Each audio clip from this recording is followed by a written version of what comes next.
this time we're talking to our special Spanish correspondent, Ali. Now, Ali originally is from Persia, settled well in Spain, via England, I must add. And I said Persia, of course, now that's Iran. Terrible past, immediate past in Iran. But Iran is a very special place, long history, lots of people there who have risen in the medical world, especially, and still are, to very high positions all over the world. And there are awful things happening in Iran at the moment. Does this affect you at all, Ollie? Good afternoon, Rodney. Thanks for having me on the show. Well, it doesn't really affect me because I've been living here in Spain for the last 45 years, so I hardly ever go back. So it's not very safe for what maybe for me individually to go back, but with family you don't know because legally speaking, it's not very stable, and people are fine there. They're living. Inflation is pretty high. However, the legal system is a little bit unreliable, and it's very difficult for me to go back with the family. I don't mind going back by myself individually. Yes, but it doesn't really affect me at all. Well, it does in a certain extent because I get in touch with the family. They tell me about the situation. They're not happy. Um, Prices are very, very high. Wages are very, very low, and it's very difficult for people to make ends meet on a monthly basis. And we're longing for a change. Whatever change that might be, we don't really know. We just want the Islamic Republic to, pack up and go because they've been there for so long and they've ruined the country. And in fact, I don't know. Traditionally speaking, Iran's always been a very, very rich in terms of minerals, in terms of oil, and not only that, but I just mentioned not only the richness that the land gives you, but also the talents produced by the by the Iranians themselves, especially the very young. Most of these talents have defected to other parts of the world, and unfortunately, talent is not really valued there. So it's a very, very unfortunate situation for the Iranians living there. And as I said, we're longing for Iran to undergo change and have democracy back, if possible. Yeah, that leads us on to Spain because you've built up a reputation of being quite an expert of this land. And I recall the first time coming over the border from France, there's that big famous sign that stands out and says, España es diferente. España is different. We don't need to translate that. Well, I find that out when I came here back in the 80s, and well, I mean, if you would say, if you could weigh the positive and negative aspects of Spain and its people, it'd be like 8 or 9 good points, or 1 or 2 black spots that you could highlight. Spain is different. It's since the Civil War, because that was in 1930s. Spain has always been divided into left and right, the Reds and the Republicans and the Nationalists. Okay, and believe it or not, that idea is still continuing here nowadays, because you got the socialists and you got the conservatives, and they're from the same side as is in the case of the Civil War, but more modern, more democratic, but the ideas are always the same. So yes, Spain is different in the sense that within a family you can have people who vote for the left and those who vote for the right, and they're very, very, very loyal to their colors. It's like they're like, so to speak, like a loyal football supporter. You always support your colors, no matter how badly they do, no matter how atrocious their policies are. You keep voting for them. Whereas I think in Europe, this idea is slightly different. The Europeans, we vote people depending on how they solve your day-to-day problems and how they provide solutions. But here, no matter what they do, they keep voting the same political party. So to make changes in the political scene here in Spain is quite difficult. So we got the same. If you look at the House of Parliament, I think it's like 200 and odd seats altogether. So if it's like status quo situations, usually 50-50, right? So how do you get someone, uh, becoming the like forming a government is quite a mystery. In the last elections, for example, the socialists, even though they lost the elections, they had the upper hand because they were able to form a government because they went into coalitions with minor parties, minor parties not only from the left but also from the right. So it's quite complex, the political situation right now. Yeah, it's very complicated. I'm thinking, first of all, in America, you've got the Democrats who tend to be a little to the left and the Republicans a little to the right. In the UK, goodness knows where we are in the UK at the moment, in a mess. But notionally, we've got the Conservatives that's been in power for hundreds of years, off and on. And you've got the Socialists, Labour as they're called. And there's quite a gap between the left Labour and the right Conservative. Now, what will happen if Reform get into power in 4 years' time? Goodness only knows. Maybe we'll have something like a complicated coalition like we have in Spain. Now, it's important to mention we're very similar in many respects. There's a king in Spain, King Felipe the Sixth. Now, Yes, exactly. I go back to the times when the revolution came here in Spain. I remember it well. When the king, his father, literally took the country by the scruff of the neck and after Franco settled things down. And he was very well regarded. He's somewhat fallen from grace in recent years. He did indeed. He was. I mean, he was having too much of a good time. I think some way along the line, the current king's father, Juan Carlos, he did lose track of what he was supposed to do, what he was representing, because I don't know, maybe sometimes when they say power gets to your head. So let me just take you back a little bit, so that you made a good point about Felipe, and you made a good point about the political parties, the similarities between the Americans. Well, I mean, going back to 82, we had the PSOE, which is the socialists. They won, and they were led into power by a very pragmatic politician called Felipe González. And even the people from the left or the right tendencies voted for him because his ideas were fresh, and he was perhaps one of the first politicians to make a difference. Then in '86, Spain joined the European Community, the EEC, and then a few years later you got the Conservative coming in, and that was until 2015. Now, 2015, until then, it's been like a tug of war between the left and the right, and either the socialists winning the elections or the conservatives. But then in 2015, we saw the collapse of the two-party system. So that's when two minor parties, one to the left called Podemos and one to the right called Ciudadanos, the citizens, came into power. So the main political party had these aces, so to speak, up their sleeves they can play around with, and they can go into coalition and form a government. And then that's when the whole, what you can see now today, the result of it, you can see it today. Now, Podemos is still in power. Ciudadanos has disappeared. That political party has completely disappeared.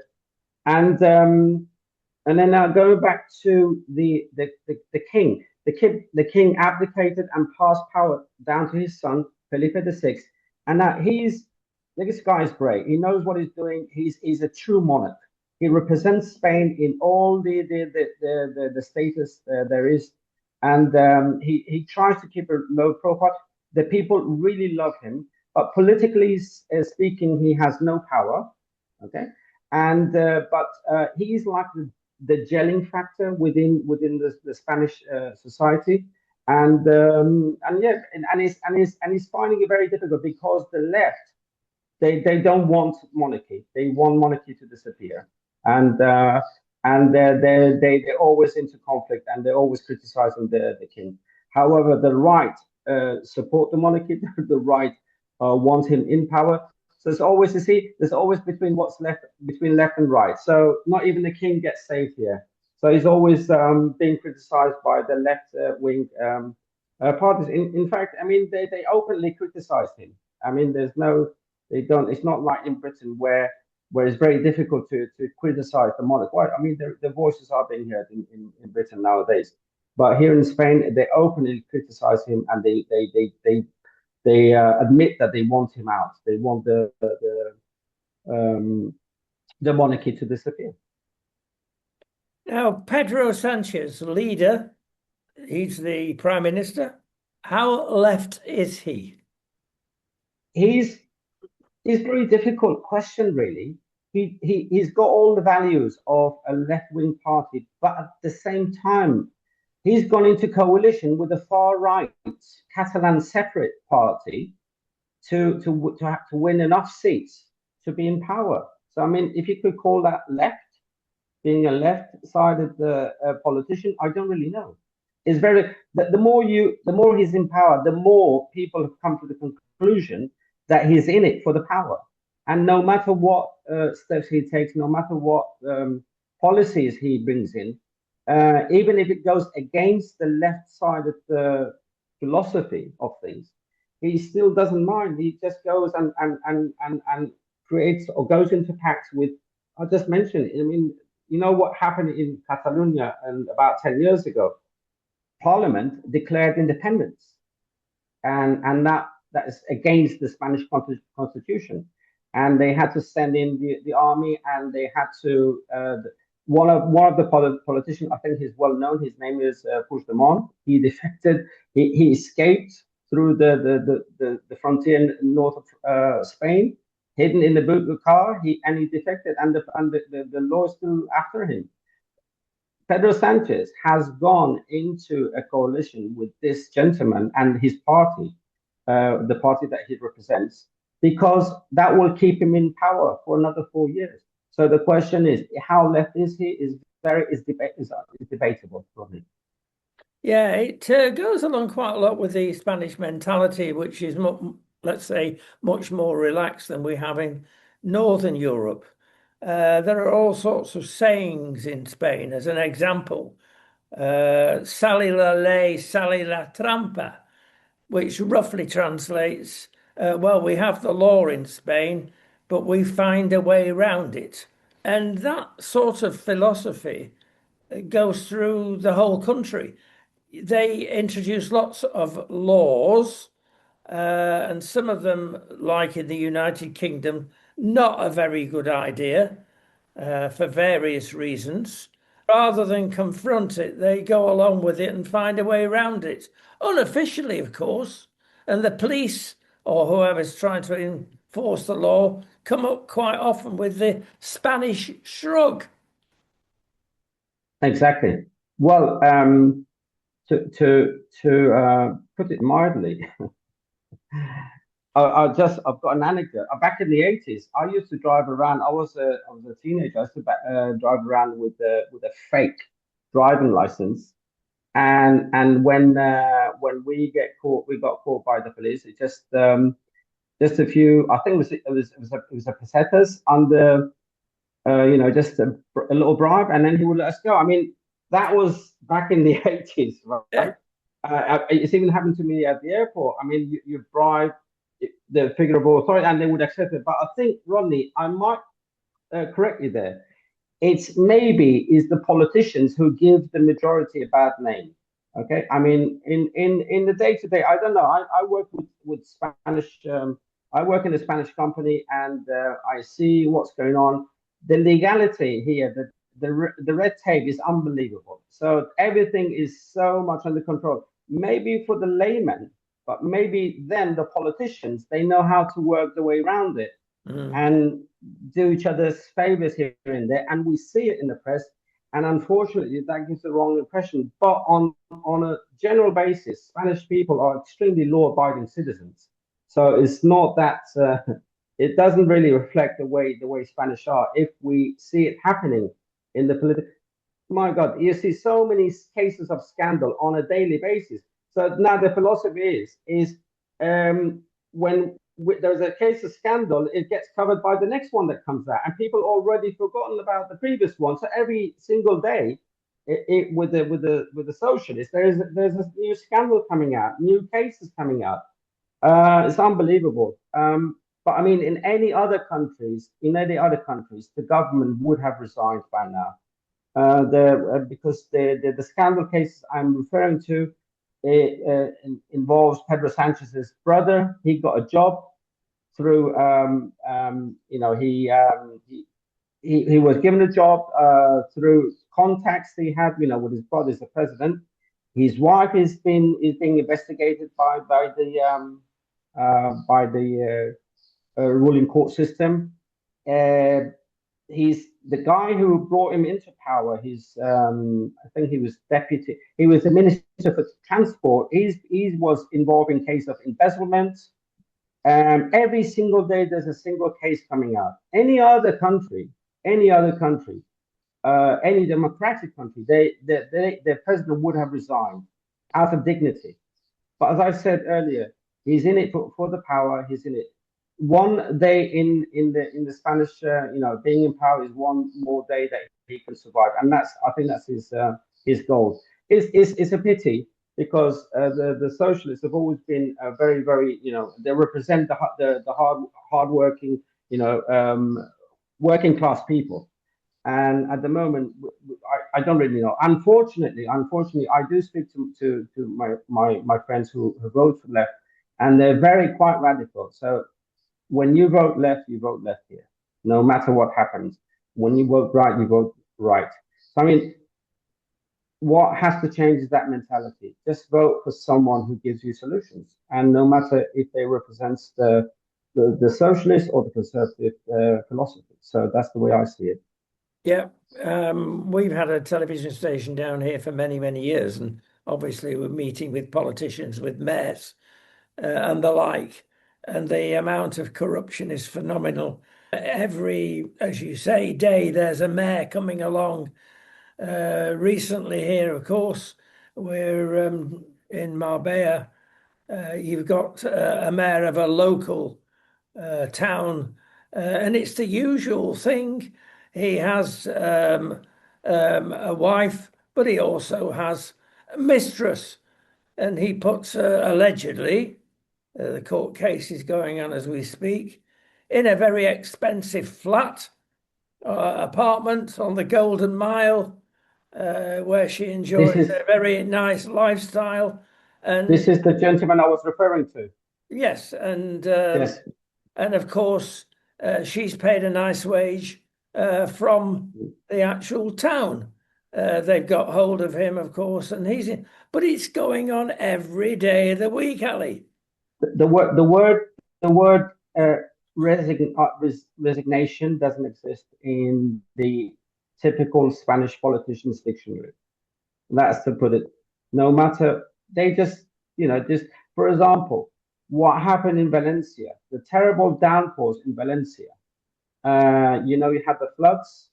We're talking about, I don't remember exactly, we're talking about 190 people drowned in the floods in Valencia. And where was the regional president? He was dining in a restaurant, and he wasn't picking up his phone. So his subordinates did not react. Do you remember during we had the floods here? We received an alert on our phones. The people received an alert on their phones when it was the worst. I mean, the worst had already hit. It was right. The flood started at 4 o'clock in the afternoon, and it was by 8 o'clock they received the alert, and by which time many people had already drowned. So incompetence and lack of empathy. And this gentleman is still in power. This gentleman is still running the regional government, which is run by the Conservative. So I mean, and he's still there. And the reason he hasn't been removed is political, because if he does step down, then the socialists will step in, and they will lose a very, very important region of Spain, politically and speaking, and they will lose a lot of votes. So it's all about votes. So the interest is, the stakes are really, really high in terms of the Spanish politicians, and no one ever resigns, no matter what they do. Even they only resign, or they only when the court or the justice goes after them and say, "Look, you should be, you're going to go to prison." So that's when they resign. Which brings us back to the Sanchez Prime Minister here. He wants to resign. Why? He would never resign. You know what he did when his case of when his wife started being not prosecuted. She was being questioned by the judge. He took a refuge of 5 days. Would any president around Europe, any democratic country, will take 5 days off to think about what to do? I mean, he would never. And everyone was saying that he was going to resign. No, he did not resign. After that, he said, "Look, I'm going to tighten my grip on the fiscals. He's going to tighten his grip on the press. He's trying to control even the justice system from within, because the president of the Constitutional Court used to be a socialist politician. So I mean, they place people in the key areas, and they control the system from within and to their own benefit, to their own advantage. So it is quite complicated to explain all of this. So whatever they do, they're going to stay in power. And no, he's not going to resign. He will not resign. He will only resign only if there were an election, and the right will have the right wings will have the right number of votes, and they get him out of the government. But until that happens, he's going to stay. He's going to stay. He's into coalition with the small parties from the left, as I said earlier. He's also into coalition with a right-wing party, a separatist Catalan party, and until that there's no change, he's going to stay in power. Finally, Ali, we've got to mention the fact that Spain is split up into 17 autonomous regions. Now, if we go to England and think of the problems, sorry, Wales, and sorry, Scotland, but there's always problems coming out of Scotland and Wales. And when you multiply that by 8 point something, my goodness me, no wonder there are problems in Spain. Now, Vox, which we've not talked about, the so-called far right party, want to bring everybody under one umbrella. You can see why, because it's not governable at the moment. There's deals. It's not government at all. Yes. Corruption going on everywhere. It's very difficult to change. I mean, it's within the Spanish constitution, and to do that, first of all, there has to be a willingness by all sectors or all parties involved to remove this autonomous madness, as every single one has a different set of rules for certain things. For example, going back again to the Catalan one, they bring out some, strange laws that you need to be able to speak Catalan to be able to work in the public sector. We're talking about high level. I've got family members who live in Catalonia. They're very bright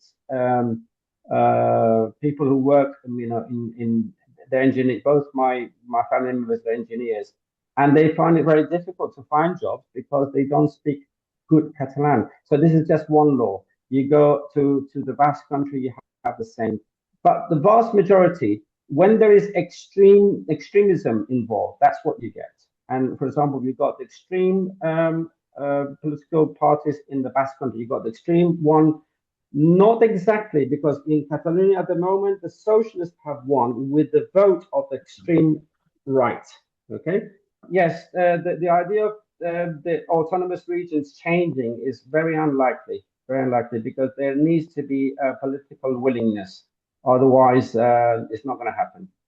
And each one of these regions have their own set of laws, their own languages, and while it does enrich the cultural aspect of each region, but when they use it politically and for political reasons, that's wrong. That's quite negative.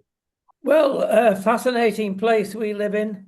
More shortly, Ali. There's lots going on here, lots going on everywhere politically, but even in quiet times, there's so much going on in Spain. We look forward to seeing you shortly.